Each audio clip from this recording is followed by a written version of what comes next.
Matthew Piepenburg. He's a partner over at Greyerz Gold, and I tremendously appreciate this insights. What I really like about Matthew and how he presents, he connects history with today and tomorrow. And I think that's really important to understand. And he's our historian, I call him a little bit, because he does a fantastic job connecting it. And also his title of the presentation today, Gold, Yesterday, Today, Tomorrow. I think it's really important to understand that part. I had the pleasure of interviewing him earlier today, so I know roughly what he's going to talk about, and I'm quite excited that he's going to share that with you. So please, Matthew, thank you so much for joining us here. Much appreciated as always. Thank you so much.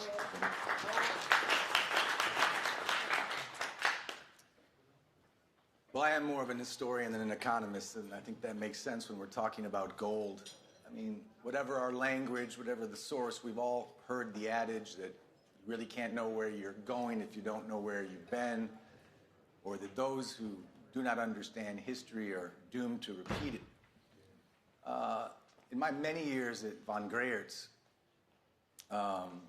which has been a fantastic experience for me, it is a historical and economic experience, but our entire model is based on owning physical, not paper claim, physical precious metals, segregated, allocated in your own name, in a private vault outside of a fractured banking system.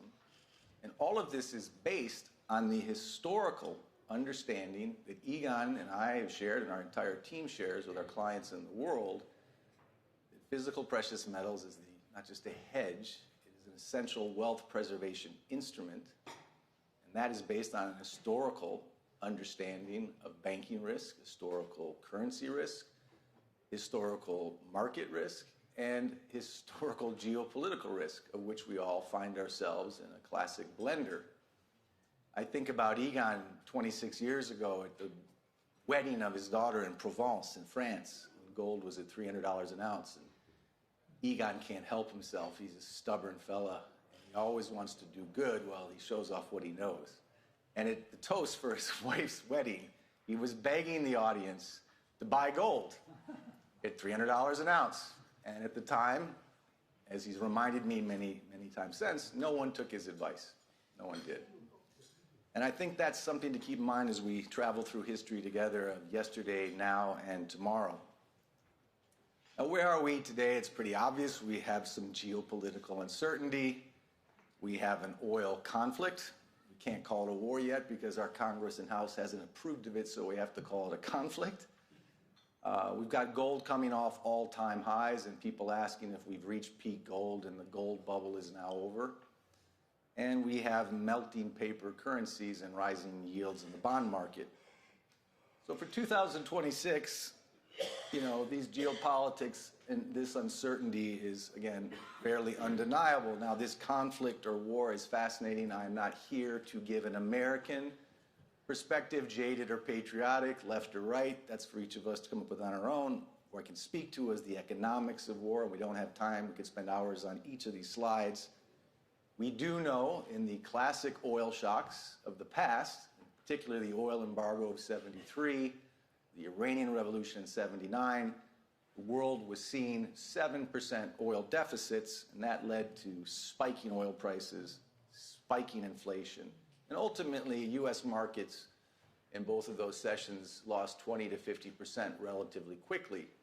Today, in 2026, the deficits are twice what they were in '73 and '79. We're definitely seeing spiking oil prices, and there is a massive delta between the paper price of even oil at these prices and the actual delivery price. And that, too, is a subject worth its own hour. But we still have markets in a twilight zone, and we'll talk about that. We haven't seen the 20 to 50% decline in this market, and there's reasons for that which we can discuss. But certainly it's a fascinating time. We're all living in it. We've all seen the headlines and the conflicts. We all have our own opinions. Now, as for gold, I know Kai started this yesterday. We have some folks in the audience I know personally from Australia and a couple others who've flown all the way from Frankfurt. You'll recognize Russell Crowe, and as Kai indicated yesterday, are we not entertained by gold in the 21st century since 2000? Since 2000, it's had an annualized return of over 1,580%. A compounding growth rate of over 11%. It should be no surprise if we're watching the headlines rather than ticker every 20 minutes. If we just step back from our time horizons of one day or one quarter and looked at this historically and looked at what's been happening, right now central bank reserves, who used to hold 80% in US dollars and 10% in gold, now have below 56% of the reserves in US dollars, and their gold holdings have doubled, in particular since 2022 when we weaponized the dollar. And gold share of FX reserves, global FX reserves, is now greater than US Treasuries. Again, that's not the apology of a gold bug or an executive in Zurich. This is history, and we'll talk more about that. But when we look at these incredible numbers in the last 26 years with gold, how can we not be entertained? Of course, when we look at currencies, how could we not be disappointed? And this is probably the biggest takeaway from anything you take away trying to understand gold still. Many of you do, but if you don't, what we're really seeing is not a rise in the gold price, but an embarrassing decline in the purchasing power of paper currencies, including the home of the world reserve currency, including that exorbitant privilege, that bully pulpit, or that bully dollar. Now, gold, again, is not rising. Paper money is falling. This should come as no surprise when you, during the COVID crisis, the home of my reserve currency, the world reserve currency, M2 money supply went up 40% in 2 years, and after COVID, another 30%. And since 2022, central banks have been stacking gold at record levels. We've had 15 consecutive months of central bank gold buying. And gold production last year at 3,800 tons, 1/2 of that went straight to the central banks. I am not a fan of central banks or the BIS, if anyone has read or seen me discuss things before. But you look at what these folks are doing, not what they're saying. They're the squirrels gathering the nuts before the cold winter that they helped create. The other conversation everywhere is these irrational markets, these confusing markets, including the gold market. I call it gold's bullish sell-off. Others are saying, nah, that's just the gold bubble bursting at the end of 2025. What a silly pet rock it was. It rose so quickly, and now it's going to fall. I don't see what's happening right now, and I can tell you at Von Greyerz, we never sit around talking about the gold price. We have a sad schadenfreude about where gold is going, and it's not necessarily euphoric, it's realistic, and gold will go higher, and I'll explain why. But the sell-off that we're seeing now, Mark was talking about this yesterday, people aren't happy if gold's too high, it's too expensive, it's too low, it's not performing. Gold is steadily biding its time to get the last laugh, and what we've seen recently in the headlines in the sell-off is nothing unusual in a bull market in general, in any asset class.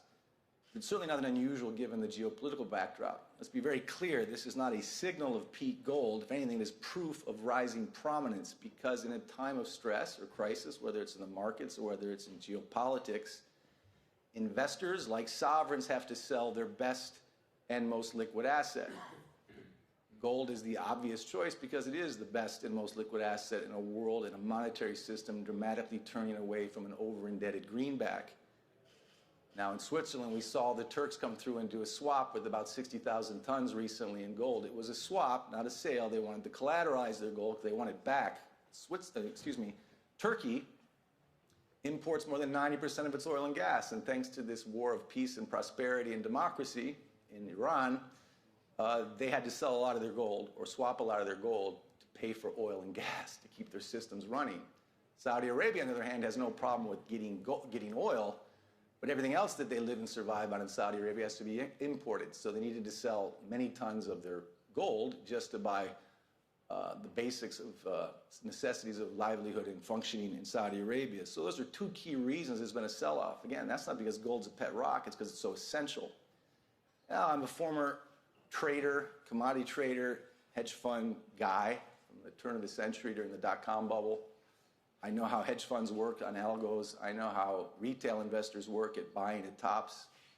The other thing we've seen with gold when it was ripping in 2025, I hate to say a lot of the tourists in the trade were buying ETFs at 3x levered. Those ETFs rebalance daily. You look like a genius when gold is on a rip. Anyone who understands anything in the markets, including commodities, nothing goes in a straight line. But when the headlines made them emboldened and smart, they looked like geniuses at 3x leverage when gold was hitting all-time highs. As soon as there was the sell-off in the tourist trade, they had to sell at massive losses, and who looked brilliant one day looked very silly the next. Because these were not wealth preservation, store of value, historical understanding investors. They were trend followers. The same is true of the shadow banking system, or let's just call them the hedge funds. They trade on algos, they buy on the same signals, they sell on the same signals, they use the same leverage. They rode the bubble up to 5,500, as they were calling it, and as soon as they got a stop signal out, they got out together. But none of that has to do with history. That's just human nature. That's just speculation over preservation, and that's not going to change. And for many of us in this room, we'll see that over and over again. Now, of course, the historical understanding of gold isn't that complex. When you look at the U.S. debt, and again, global debt's $354 trillion. I'm not just picking on the U.S., but it is the home of the world reserve currency. I'm not saying this as an American, but the dollar matters, the world reserve currency matters, the 10-year U.S. Treasury matters. It's a fascinating thing to see because when I was a young boy before Reagan came into office, our total debt in the U.S. was less than $1 trillion. Now, fast forward to 2026, I'm not that old, and our interest expense on our $40 trillion debt is more than $1 trillion, just the interest expense. We're looking at another $1.5 trillion in a military budget for 2027. That is debt and spending way beyond income. It is unglaublich, unfassbar, und am meistens unhaltbar. This is completely insane, and more importantly, it is unsustainable. But that's where we've been, and we'll get to where we're going. Of course, where we've been, and this is going back from where we are right now, where we've been is very important. Most of you who understand history, this will be nothing new, but America promised in Bretton Woods a new world reserve currency that was redeemable in gold. That's a broken promise now. It's been a broken promise for decades. There are ripple effects of that. We had falling U.S. Treasury demand and hence rising yields. We'll talk about that. We have record-breaking central bank gold stacking. And we have commodities repricing, or a commodity super cycle, which Ronnie Sturfel talked about years ago, and we'll get into that. I call it, obviously, the great debasement trade. The markets finally called it that last year. I've been calling it that since 2019, and I'm not alone in this. We went from a trust to a distrust system in Washington, D.C. Again, in 1944, we promised the world. Understandably, the world agreed in Bretton Woods, New Hampshire. America, with the help of the Soviets, it helped bring down a horrific war. Any of us in this room who have family members or a little bit older than us can hear those stories at every event, at Christmas or holidays, and long walks with Grandpa. We understand what that was like, and we were basically agreeing to a world reserve currency thanks to the mighty Uncle Sam and the savior of democracy in Western Europe, etc. We went from a gold redeemable dollar in 1944 in less than 30 years to a nothing-backed dollar. The full faith and credit in the U.S. Treasury Department. By 1971, that was Nixon. Needless to say, without a chaperone, the U.S., left or right, red or blue, whoever in the White House, didn't have a chaperone like a teenager. It spent like a drunken sailor, or a teenager without its parents in the house and had a lot of fun. That leads to temporary prosperity for a while. But eventually the debt far outpaces and the spending far outpaces the income, and the world catches on. By 2014, our QE to solve the great financial crisis, which Bernanke said would be temporary. Of course, temporary is a word that never works in DC. By 2014, we had QE 1, 2, heading towards QE 3, 4, and limited QE Operation Twist. We became addicted to the Suchtmittel of easy money. And we saw the world already slowly net dumping U.S. treasuries and net stacking physical gold. This is not an apology for the gold camp. This is a monetary system changing slowly but surely due to extravagant spending and low income. You fast forward to 2022, a nothing-backed dollar became a weaponized dollar. I am not here to go into the rabbit hole of whether you think Zelensky is the next George Washington or Putin is Hitler 2.0. That's not for me to decide for you. What we do know is it was a terrible decision by the U.S. under Biden to weaponize a neutral reserve asset. John Maynard Keynes warned against this. Robert Triffin warned against this. Heck, Barack Obama warned against this. But we did it anyway. So the central bank gold stacking obviously accelerated at a rapid pace after 2022. Between then and now, central bank gold stacking has increased by 5x. Now, not long after that, with that lack of demand, that lack of trust in a weaponized, over-indebted U.S. IOU, we saw the famous stablecoin legislation of 2025. I call it the stablecoin ruse. What did we give the world in this e-dollar? Well, you who buy an e-dollar get an e-dollar. Tether and Circle Internet and the too big to fail banks who issue that stable coin get your dollar, and they invest it by law into U.S. Treasuries, and they get yield. You get nothing but a programmable, trackable, takeable, centralized currency, and Tether and J.P. Morgan get a nice yield and a profit, and they're making money hand over fist. And the hope is, as Trump said, that stablecoin will be the new oil, just as we did in the 1970s when we forced the oil price up by 400% for putting OPEC into the dollar, the petrodollar system effectively at knife point. We inflated oil. We had oil bought in U.S. dollars. That was a win-win for Uncle Sam, but as someone said yesterday, as Kissinger said, to be an enemy of America is dangerous, to be a friend is fatal. Because that wasn't a favor to OPEC, that was a huge favor to us. We are very realpolitik in the U.S. But what we see with stablecoin and this idea that stablecoins and e-dollars will absorb all that U.S. dollar, like a big sponge, and be a great source of demand for an unloved, untrusted, and now weaponized U.S. Treasury is a gambit. But it's really just a symptom of centralization and desperization. They go hand in hand, and this is nothing new in history. We've seen it many times from ancient Rome to 1879 France, certainly Weimar Germany is an extreme example, but the U.S. can do this longer than the French or the Weimar era because we're the home of the world reserve currency. It doesn't mean they're immune from the consequences of their actions. In fact, the great debasement trade of 2025 is nothing new to history at all. David Hume in the 1750s, who wrote books that Adam Smith and von Mises read centuries later, years later, warned of this. It's very simple. He was kind of an esoteric philosopher, but he said it's very simple. The law of debt, when it gets too far, it destroys nations. Not just some of the time, every time. And 2 centuries before David Hume, there was Sir Thomas Gresham, who told the Queen Elizabeth, I believe, at that time, look, if you have 2 systems of money traveling together at the same time in a system that's overridden in debt, citizens will eventually see real money, versus bad money. Real money being the paper currency or the promises of the throne, the bad money. And the real money is gold, which people stack quietly because they understand history. And eventually, as Adolf Thiers said centuries later in the early 1900s, not only will people start to save in the good money, the real money, and spend in the bad, they'll start to just replace the bad money altogether with the real money. And in a sense, that's what central banks are doing. Very slowly, as Gresham warned, as Thiers warned. It's not me making this up. Look at the flows. Look at the purchases. It's quite fascinating, the stacking that's going on. It's not that the dollar and the world reserve currency, or even the petrodollar, which we talk about soon, just disappears overnight and the system wakes up in chaos. It is a death by 1,000 cuts. It is a slow process of de-dollarization. It is a slow process, not even of making gold a gold-backed currency in the US or China or anywhere else, but in trusting gold as a net settlement currency as collateral for trade and as trust as changing things happen in the geopolitical landscape. So again, the great debasement trade is just history, not just math. I mentioned Gresham, I mentioned David Hume and Adolf Thiers, and I've been writing about these kind of historical figures since 2019. Everyone thought I was just a kook. I used to talk about von Mises in the U.S. education system. Nobody studied him in the U.S. economic schools or classes. But even Ernest Hemingway, the great American novelist, knew more than anyone I've ever seen in an FOMC paper. He certainly didn't work in Wall Street or have a degree in applied math, but as I've said many times, Hemingway warned us over 80 years ago that when you ever have a criminally negligent nation which mismanages its debt, you will certainly get temporary prosperity for many years, especially in the stock market.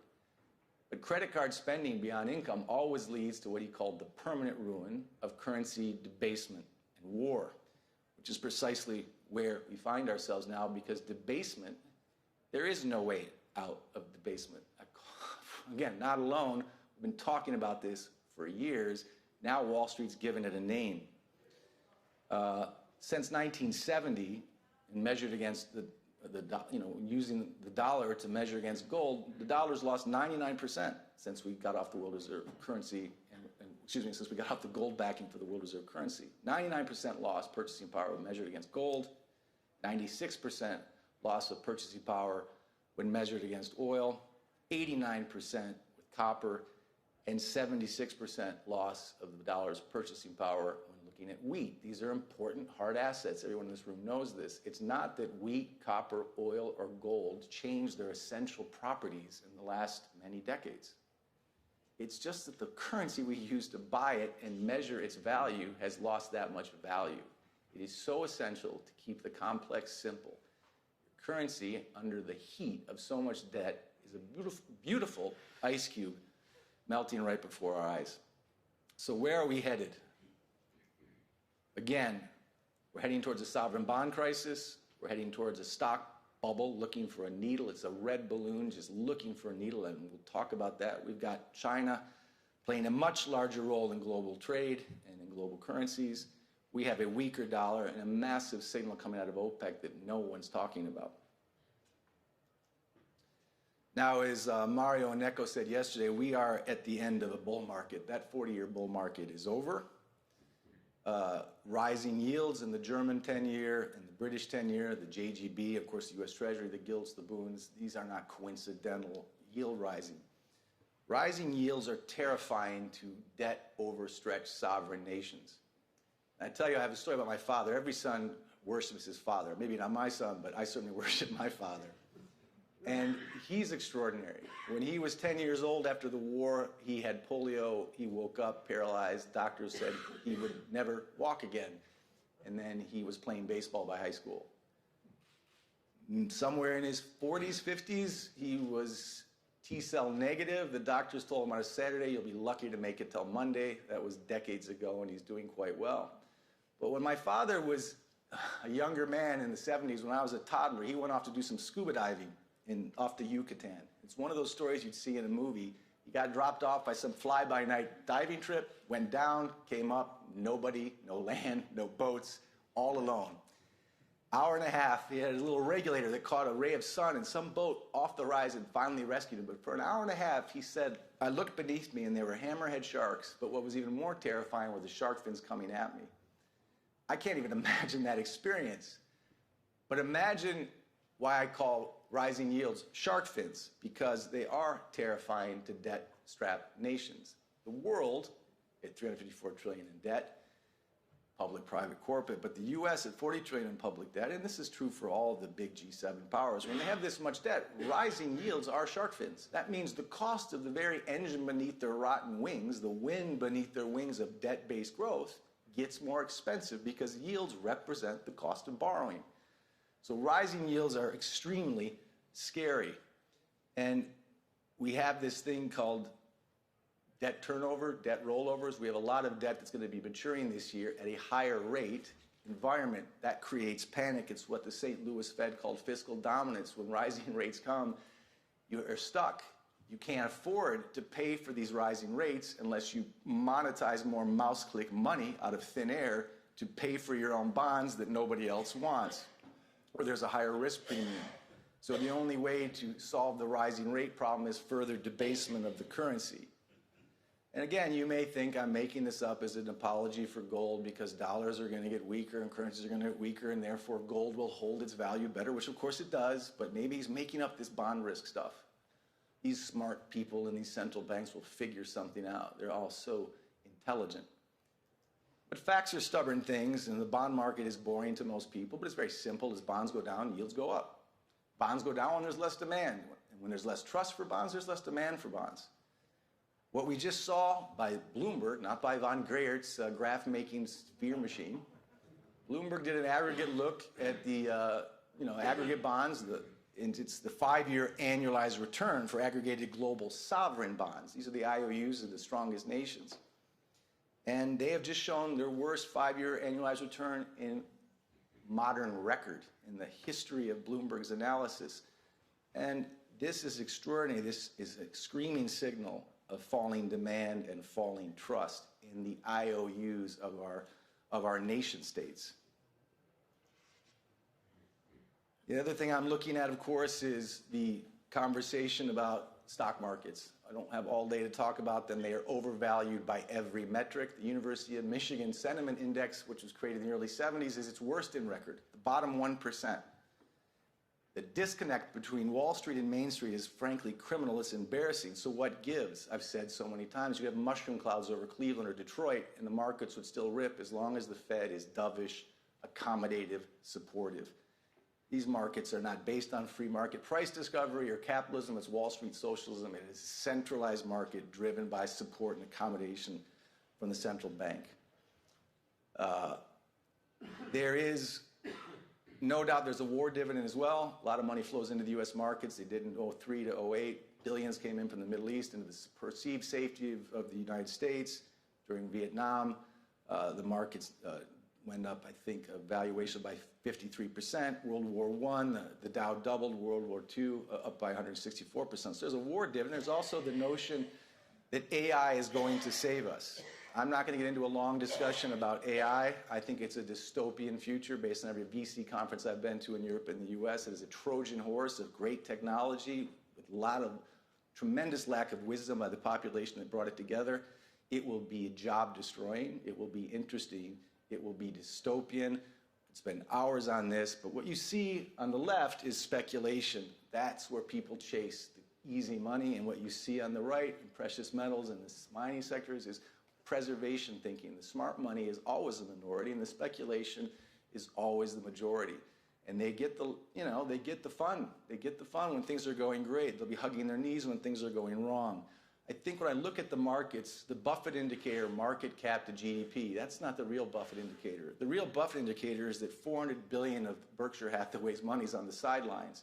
Like Jeremy Grantham, like Jeffrey Gundlach, the bond king, like Ray Dalio, like Michael Burry. I mean, I invested with Gundlach, I've invested with Jeremy Grantham.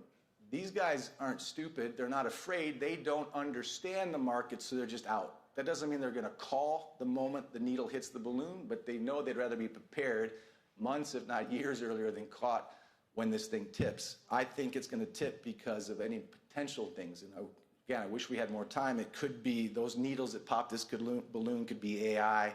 It could be a black swan. I think it will be in the private credit space, just as we saw in subprime mortgages in 2006 and 7 before 08. Then we have Ronnie Sturfula's chart of the decade, which came out a couple years ago. Again, I wish I had more time to focus on this, but it's very clear. At some point, all bubbles do mean revert. That's Robert Farrell's famous dictum that no one remembers, and they think the Fed will always pump in enough liquidity so that every dip is a V-shaped recovery, and technically that's true. If you want to print trillions of dollars to sustain the market, you can make everything a V-shaped recovery, but it will be at the expense of the currency. But I think something will break the illusion of this immortal market, and we'll see, and we're already seeing signs of a super cycle. I play the long game, not the short game, the direction, the preservation game. That's always been our motto at Von Greyerz. China, I bring this chart up only because it was made pre-COVID, pre-sanctions, pre-Ukraine, pre-Iran, was already winning the currency, or excuse me, the trade war, or the currency war, which I hope never becomes a hot war. Again, you could spend a great deal of time on this, but China is playing the long game, and it's fascinating, and it deserves its own separate hour. When I look at the dollar, it's no longer just a risk, it is the plan. We need a weaker dollar for trade. We need a weaker dollar to inflate away our debt. We need the inflation. Public debt is up 40x since 1980. So this is no longer just a theory, it's inflate or die. And so the dollar, even as Trump has said, needs to go weaker. The problem is we don't want to do it too fast and too obviously. We can't let it be too obvious. We need a sponge for that dollar, our inflated greenback, which we've exported to the rest of the world for decades, since the early 1970s.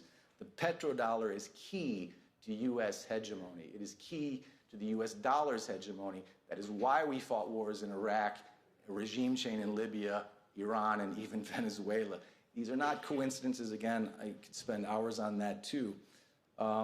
Since 2022, when we weaponized the dollar, global oil sales, 20% of that is outside the US dollar. That was unthinkable 10 years ago. So again, it's just something we could spend more time on. Now there's me, I can't help myself. Everyone rolls their eyes. It's an obnoxious sport. It is, but I'm addicted to it. It's expensive. It'll probably break my neck one of these days. But one thing about polo, and the same with hockey, is you can be going 35 miles in the field in one direction.